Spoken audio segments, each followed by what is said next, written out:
Hello guys, welcome again back to another video. So this time it's going to be a very different topic. It's just going to be a random chat about why people can't climb. So when you think about it, when you cannot climb, what is the main factor that always happen in every game? So like there are a lot of things that attribute people and capture them in low elo. Probably like there are many factors that can't be quantified. You probably can't CS pretty well. You probably don't have enough team for that, right? Or you probably just miss all of your skill shots and you just simply die because of it, right? So like what is the main thing that prevents everyone from climbing? Is it like you just cannot land your skill shots? Like let's say that you're a player in Bronze 4 and you have lost basically 40% of your games. No, sorry, like you have only 30% win ratio. So what is the reason? Why would you attribute, you losing a game? Is it just always because of your team? Yeah, probably yes. You are stuck where you are because of your team.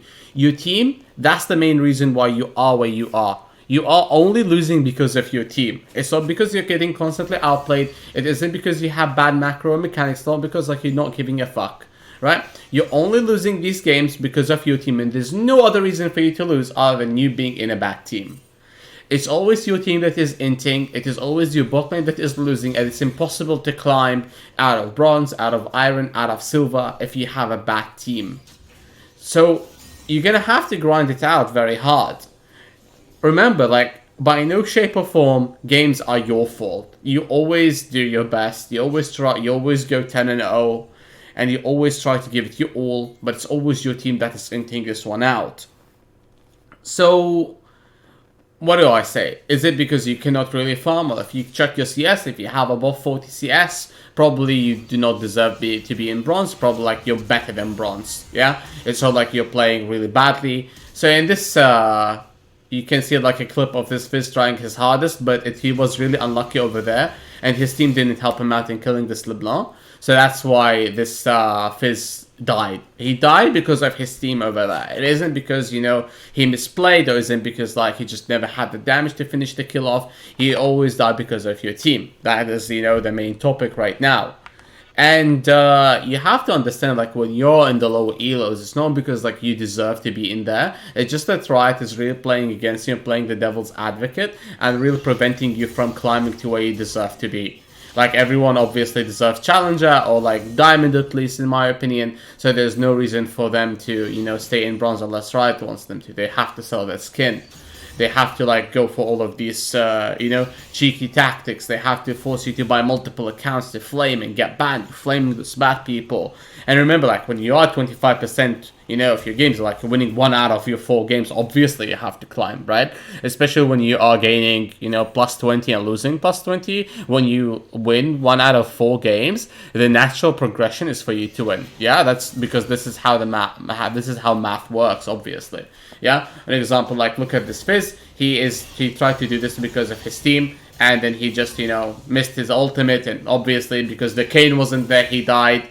And like what else he doing? You see this LeBlanc, she got ulted by Kayle, and it's her team's fault. Her team's pushed her in order to try and kill the Kayle. It's her team's fault. Nautil should have been there faster. Maybe Master Yi should have been there. It's not like she decided to take a bad 1v1 that she could have won had she played mechanically better. No, it's definitely her team's fault. Like there is no one else to blame here in this situation but LeBlanc herself, right?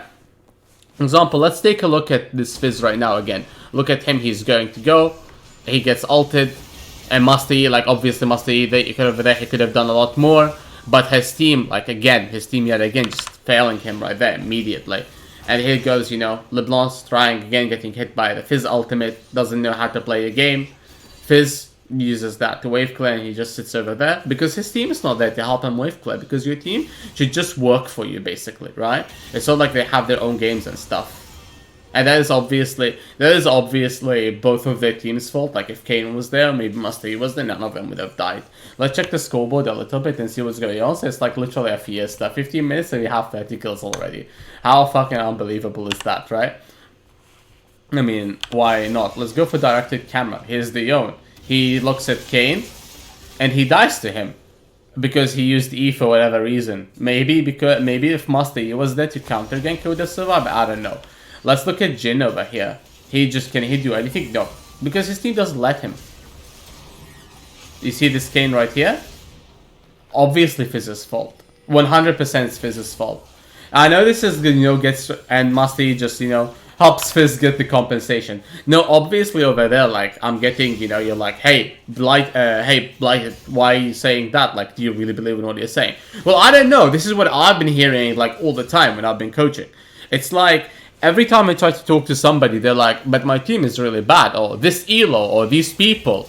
So it's just like the reality check that it isn't there. You see, this Kayle doesn't realize that LeBlanc has red buff and she can just burst him. But I guess his team didn't tell him that he had red buff. He should have, it was the Fizz's fault. And since Fizz died like, 5 minutes ago, we have to blame everything on this Fizz. Like everything that happens, it is Fizz's fault. Whatever happens right now, whatever is going to happen later on, it's definitely Fizz's fault. It's Heimerdinger's fault, Karma's fault. It's just never your fault, right?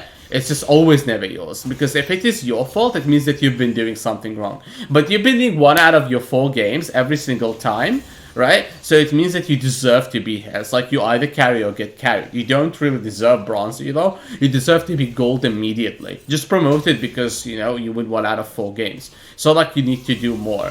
See, this Karma just never got the memo about warding. Heimerdinger, like, why would you land your ultimate? Like, why would you do that? Like somebody, like obviously Kayle should have landed his W. Something different should have happened over there. Feels like he didn't have ultimate or something, so he tries to 1v1 somebody who has like 7 times his damage and items right now. So obviously it was his team's fault because they died, so he has to go and die over there. This is like when people tell me, what should I do when I have really, really bad macro? And this is what I tell them. It's like, this is just something that you have to try to live up with. You see Kayle over here is trying to farm this wave, but, his team is not there to help him.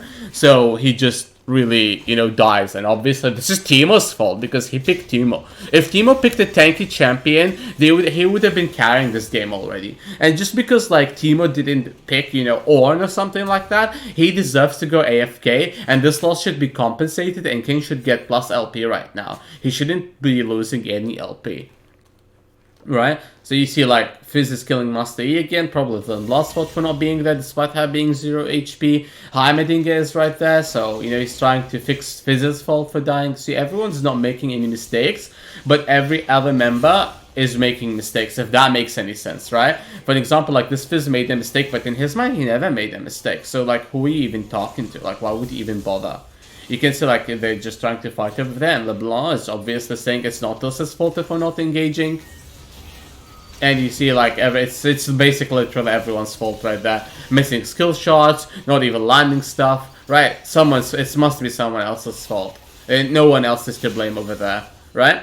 It's not like they could have done, like, a lot of things better. Could have, like, improved it 10 times over, right? It's not like we could have done something about that, yeah? So, in conclusion, TLDR. So when you think about the reasons of why you're not climbing, we have like a few reasons. You can't farm or pilot your champion properly. You can't really time your abilities well. You don't know how to play macro. And obviously like these 3 elements that I've just talked about right now are varying from game to game. Like you're going to have different macro each game. You're going to have, you play you in a different way each time. So this is not the common factor. This is not why you're over there. There's only one thing that's static. Your team. These 4 random individuals against these 5 random individuals who should play around the same level as you do, they are the ones to blame. And the reason is because they always never change. It's always that inting bot lane. It's always that inting support that doesn't ward. It's always, I don't know. It's always that person who never does what he has to do in order for you to carry the game forward. Because you refuse to learn it and you depend on them most of the time. And you do not refine your mechanics and you do not even try to give some... get rid of the cognitive dissonance that you have every single game. This is why your team sucks. This is why you can't climb. Because Riot forces you to be in that elo. It is never your fault, remember that, dear viewer.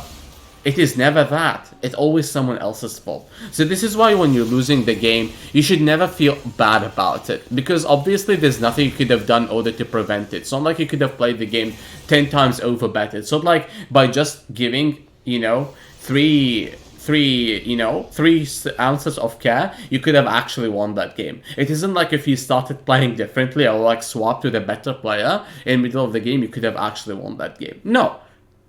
It is never your fault. And it's always your team's fault. Remember that. So thank you for watching again, and I appreciate it. Obviously, I meant none of that, and I'm just like trying to tell you that this is like some sort of weird coaching session. Consider it as. It's just like if you try to tell yourself all of these things and repeat them over and over to yourself, you'll see how ridiculous they sound. And I hope that you see the true merit in this video. Once again, thanks for watching, and I'll see you next time.